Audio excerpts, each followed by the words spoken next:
En chacun de nous cohabitent l'ombre et la lumière, l'amour et la peur.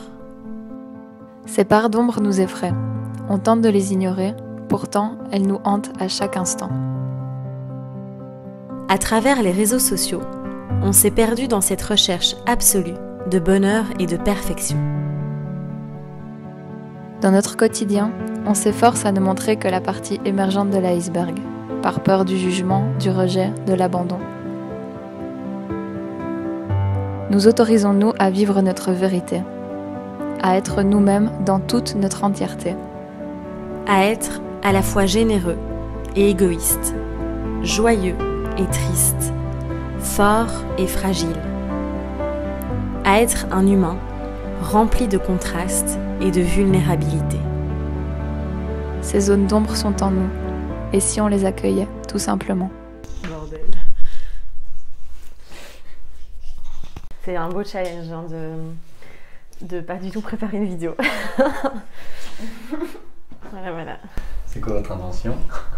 Notre intention, c'est de reconnaître et d'exprimer nos parts d'ombre.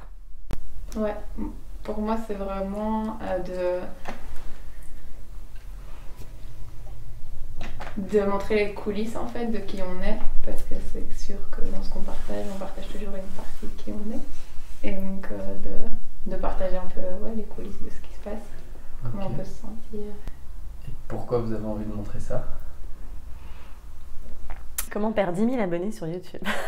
En fait, on veut montrer qu'on est des êtres humains, en fait, tout simplement. Et que on a tendance, en fait, actuellement, à montrer tout le temps le bon côté, nos parts de lumière, comment on rayonne, ce qui fonctionne bien. Et donc là, on a envie de montrer qu'on est tous, en fait, nous aussi, des êtres humains et qu'on a des parts d'ombre et des parts de lumière. Et à travers tout ça, que tout le monde puisse aussi peut-être plonger dans ces zones d'ombre et s'accepter dans toutes ses facettes. Quoi. Ramener de la sincérité dans vos partages. Ouais, la transparence. C'est dingue comme ça me met mal à l'aise parce que moi j'ai mon cœur qui pompe des dingues. Ouais. Et c'est faux parce que tu te demandes vraiment c'est quoi le risque quoi. Qui voit que c'est pas si dangereux que ça. Ouais. Même si là vous avez l'impression que c'est dangereux. Parce que moi quand je vois quelqu'un faire ça, je me dis que selon moi c'est vraiment la liberté, pour moi c'est ça la liberté, c'est pouvoir dire qui on est mais dans toutes nos parts et nos zones d'ombre et en fait s'en foutre du résultat. Et ça donne un sentiment je trouve d'apaisement et de liberté totale parce que tu peux prendre le risque de déplaire en fait et en fait ça change plus. Il y a quand même cette intention que ce message se répande au maximum quoi. Ouais. Que vraiment un maximum de personnes puissent le voir et se dire en fait j'ai le droit d'être qui je suis dans mon entièreté, dans ma globalité et surtout que je suis un être humain et que oui il y a des parts sombres, il y a des parts qui sont peut-être pas agréables aussi à reconnaître et que c'est pas parce que nous aussi on est sur les réseaux et qu'on a une chaîne YouTube etc. Je pense aussi de venir arrêter de mettre d'autres personnes sur un piédestal, de penser qu'elles sont supérieures ou qu'elles sont mieux ou meilleures à travers cette vitrine aussi des réseaux etc. Et vraiment de se dire c'est bon quoi. C'est un espèce de soulagement aussi que tout le monde puisse se reconnaître aussi à travers ça quoi. Dans ce qu'on vient d'ouvrir c'est l'envie d'être connu et reconnu.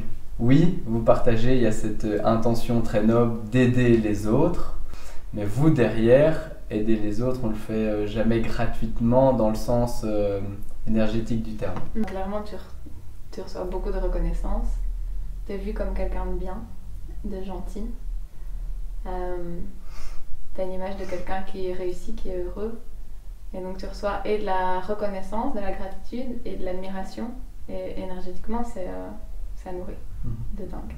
Mais du coup, avec ça, comme il y a cette attente, il y a le risque du coup, de ne pas recevoir ça. Donc, tu n'es pas tout à fait libre dans ce que tu partages. Quoi. Il y a toujours un peu l'appréhension de comment ça va être reçu. Il y a le risque surtout aussi de, du coup, faire trop attention à l'image qu'on va projeter. Et de parfois ne peut-être pas être à 100% dans sa vérité. De vraiment faire attention comment est-ce que je suis sur ma story, est-ce qu'il y a une bonne lumière, est-ce que c'est bon, machin. Mettre des filtres pour bien paraître. Et même dans parfois le côté vas-y je vais montrer qui je suis en faisant la conne ou voilà, en déconnant et tout, est-ce qu'il n'y a pas encore autre chose aussi, une attente derrière ça en fait. Donc c'est parfois, moi parfois je me pose beaucoup de questions à me dire tiens, ce que je viens de poster, est-ce qu'il y a du sens en fait à ça, est-ce que vraiment je l'ai fait parce que j'avais quelque chose à partager derrière, ou est-ce qu'encore une fois c'est pour montrer que un peu ce rôle de petite fille gentille que j'ai toujours voulu, que j'ai toujours endossé en fait, cette espèce de rôle qui fait sa petite popote, qui fait des petites recettes, ouais, la petite fille sage qui doit donner une bonne image, qui doit toujours paraître bien dans cette recherche de perfection aussi finalement tout le temps, et tout doit être parfait du coup. Et du coup, ça vient valider, moi aussi, c'est souvent les mots bienveillance, etc. Qui viennent rayonnante, t'es rayonnante, etc. Alors que j'ai une part hyper dark en moi. Ils sont importants encore. Ouais, hyper dark en fait. Ça fait pas longtemps que j'assume par exemple le fait d'être très souvent habillée en noir ou des choses comme ça. Avant, je me forçais à mettre de la couleur, parce que voilà, c'était plus joyeux, alors qu'il y a ce côté vraiment hyper dark où je peux aller vraiment dans quelque chose d'hyper déprimant en fait. Et il y a un côté un peu même de la folie, je sais en moi, qui est là en fait. Ouais, t'avais dit même dans les musiques que tu pouvais écouter des musiques qui entretenaient. Ouais, ça peut arriver, ça m'arrive, hein. Ça m'arrive régulièrement de mettre, quand j'ai envie de plonger dans ces profondeurs, je mets des musiques hyper, hyper déprimantes et je plonge vraiment dans ce côté dark, quoi, de ouf. Presque une part de comédie en fait, j'ai l'impression, parfois dans ce côté, vas-y, je vais renourrir ce côté un peu de drame, quoi, qu'on vient renourrir avec des musiques tristes ou avec... peut-être encore une fois, est-ce que c'est pour être dans ce rôle de victime ou de... Sentir exister, ouais, sûrement. Je crois que vous êtes deux grosses dépressives, ça. C'est ça. C'est clair. C'est bien, là, on touche des... C'est fou parce qu'en soi, c'est tellement pas... En fait, ça va. Moi, je trouve ça, je trouve ça chouette. Enfin, chouette. Je veux dire, je trouve ça... Ça fait du bien, en fait. Ouais. En fait, je suis comme ça, tu vois, et... Ça fait trop du bien. Franchement, ça fait trop du bien. C'est hyper libérateur de créer cet espace, en fait, pour toutes les parties, quoi. En fait, tu lâches les résistances et tu lâches la lutte. La Dada. parole est à l'auto-saboteur. Ça tourne bien? Ça tourne bien. Excellent. Alors, donc on vient d'avoir un exemple très concret de ma part d'ombre. C'est cette part de moi qui veut que ça rate pour moi, que ça fonctionne pas. Et donc là, très concrètement, en bref, on se rend compte que ça fait 10 minutes que ma vidéo tourne plus. Et voilà, qu'il y a 10 minutes de la vidéo qu'on n'aura pas. Alors qu'elle dit des choses tellement belles. Je sais plus, mais c'est pas grave. Mais ça fait bien chier, quoi. Honnêtement, ça fait bien chier. Mais donc ça, c'est quotidien. C'est vraiment, je suis confrontée à ça tout le temps. Autant une part de moi qui a envie de s'aimer, de s'autoriser, de vivre pleinement, et puis une autre partie de moi qui veut l'inverse en fait, et qui essaye tout, et donc c'est un effort quotidien quand même de... Pourquoi elle veut ça, cette part-là? Je pense qu'à la fois ça me sert, parce qu'à chaque fois ça me donne, à chaque fois que ça fait ça, qu'il y a cet auto-saboteur en moi, ça me donne des excuses pour dire bah non, il y avait, le soleil est parti, j'ai pas pu tourner la vidéo, ou le micro a pas fonctionné, ou nanana. Et donc ça donne des bonnes raisons de pas réussir. Alors je peux vraiment voir en fait cet auto-saboteur qui au final me veut du bien, parce que ce serait un énorme risque selon lui que j'aille plus loin, que je me montre au monde, et donc il vaut mieux s'auto-saboter, comme ça on ne prend pas le risque de ne pas être accueilli, de ne pas être aimé, de ne pas plaire, de tout ça. Donc c'est en fait un petit pacte entre lui et moi qui nous garde bien au confort, quoi. Qui garde bien le contrôle. Qui garde bien le contrôle. Ouais, mais derrière cette peur de perdre le contrôle, il y a la peur de ne pas plaire, parce que c'est quoi le risque derrière la peur de... Ouais. Donc au final, c'est ça, c'est vraiment cet auto-sabotage parce que j'ai tellement peur de perdre le contrôle, d'être surprise, ouais, au final, de ne pas plaire en fait et de plus avoir la main mise sur la situation. Donc il vaut mieux dès le début. Il y a un soulagement derrière aussi, non? À ce moment-là, pas. Non. Là, pas parce que vous êtes là, donc que je culpabilise, donc c'est pas agréable. Mais si je suis moi avec moi et que je suis dans un auto-sabotage, oui, clairement, il y a une part de moi où je me dis « Ah ben j'ai une bonne raison de rentrer à la maison et de pas tourner, quoi. » Ouais. Clairement, il y a une sorte de soulagement. C'est pour ça que je dis que je pense que vraiment, cet auto-saboteur et moi, on est potes, quelque part. Ouais. Potes et pas potes, mais... ouais, il y a une part de soulagement, clairement. Et de frustration, les deux. Bonne chance. Bonne chance. C'est marrant comme quoi on utilise tous des stratégies différentes pour parfois arriver au même truc en fait. Ouais. Tu vois, d'avoir cette peur de lâcher le contrôle, enfin de pas avoir de contrôle quoi. Ah c'est clairement la rigidité, hein. C'est clairement ce besoin de tout contrôler, ça c'est sûr, de tout maîtriser. De tout. Là, pour moi, c'est un challenge. Enfin, ça se passe très bien, mais c'est un challenge de ne pas avoir préparé la vidéo. Et quand vous m'avez proposé ça, mon ego, il était là. Enfin, genre, je sentais une résistance de malade en me disant non, il faut au moins préparer un petit peu. Genre, j'ai l'habitude, écoutez-moi, ça fait que 3 ans et demi que je fais des vidéos. Et en même temps, je sentais au fond de moi que c'était ça qu'il fallait faire, clairement.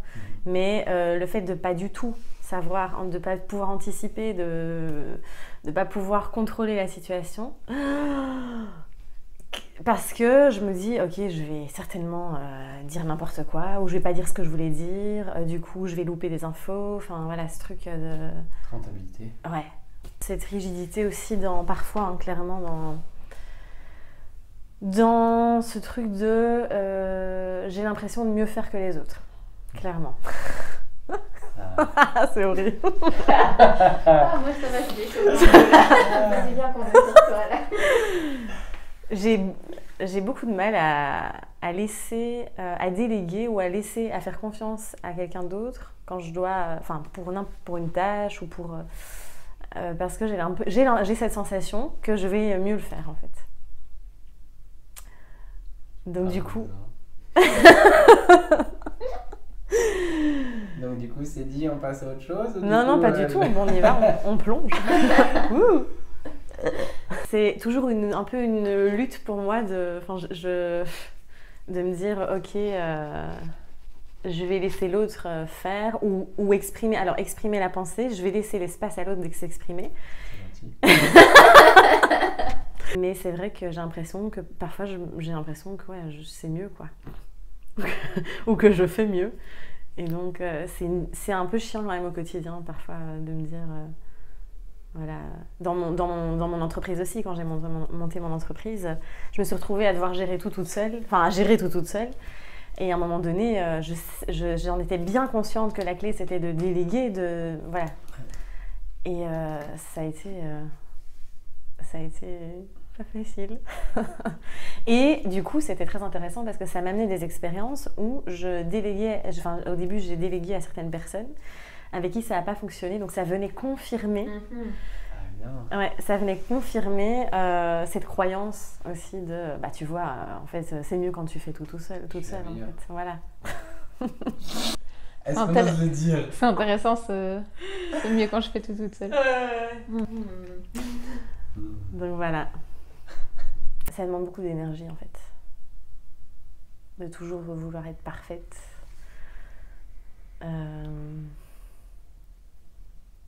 De tout contrôler comme ça. Un peu fatigant. Comment est-ce que vous composez avec du coup? Moi je mets beaucoup d'humour en fait. Je rigole en fait. Je mets beaucoup de légèreté là-dedans. Quand je me vois dans ma rigidité en fait, je rigole en fait. Je me suis dit... Parce que déjà, c'est de reconnaître aussi, de complètement accepter cette part-là, en fait, de vraiment venir mettre de la lumière dessus, entre guillemets, et de venir dire « Ok, ça fait partie de moi aussi ». Il y a ce côté, tu vois, hyper rayonnant, hyper bienveillant, et tout ce que tu veux, le mouvement c'est la vie, de vraiment cette souplesse, etc.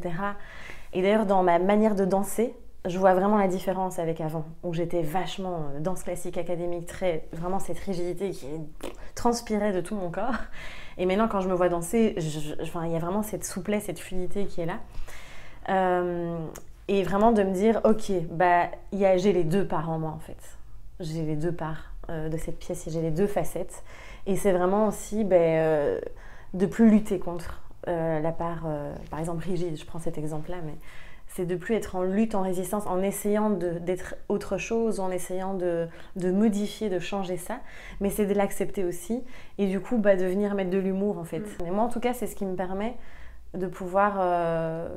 en fait, c'est d'enlever cette pression de je dois toujours être rayonnante, je dois toujours être bienveillante, je dois toujours être dans la souplesse, dans le mouvement.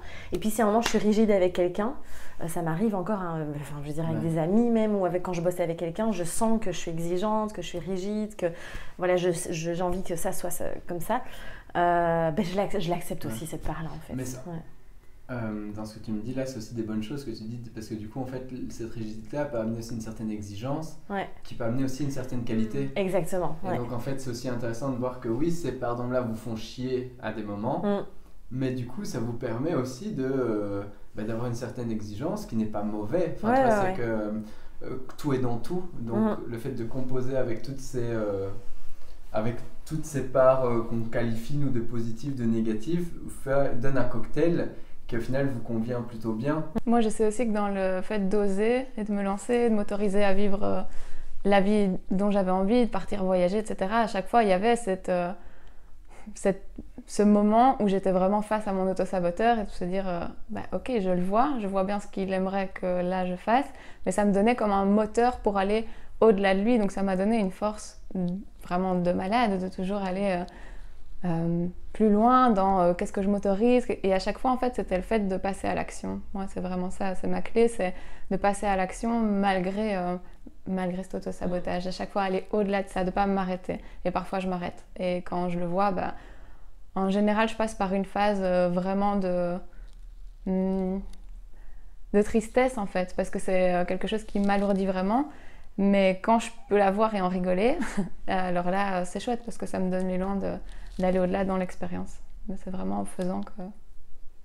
À travers ce partage, en fait, on a envie de donner une vision plus globale de qui on est, parce que ce qu'on montre, c'est une chose, et on est une chose et l'autre, mais ça n'enlève pas ce qu'on partage là, ici, ça n'enlève pas qui on est. Ça ne veut pas dire qu'on a menti, qu'on n'est pas du tout ça dans la vie de tous les jours. On est à la fois ce qu'on partage, on est à la fois ce qu'on montre et ce qu'on a envie de partager au monde, et en même temps il y a l'autre côté, il y a vraiment les deux. Il y a aussi en fait que les gens puissent se lâcher la grappe en fait, ça on n'en avait pas trop dit, mais tu vois que les gens puissent se dire je ne suis pas à la bourre, je ne suis pas en retard, je ne suis pas une sous-merde qui galère avec ma vie. Non mais je crois que c'est l'intention aussi, c'est vraiment de se dire lâchons cette pression quoi, de toujours être dans nos parts de lumière tout le temps, et de se dire on a tous le droit de composer avec tout, avec qui on est, mais dans notre entièreté, notre globalité, quoi. Et qu'il n'y a pas des faces à venir cacher, camoufler ou à venir changer, mais juste de venir prendre tout ça comme on est, quoi. Vraiment, je crois que c'est le message qu'on voulait faire passer. Mimi.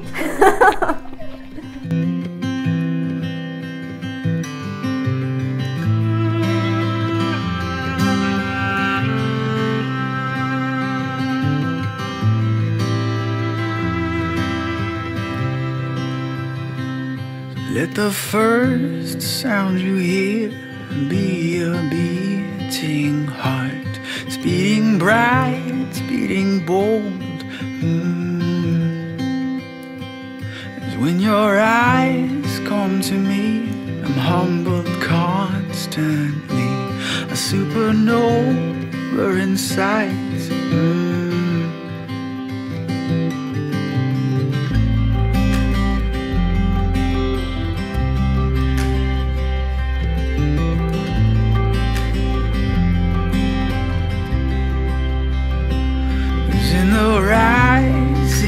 Fall of the mountains in your breath. There are dreams, there are dreams. Remember, yours is the heart that paints the world the very best in the colors of your life.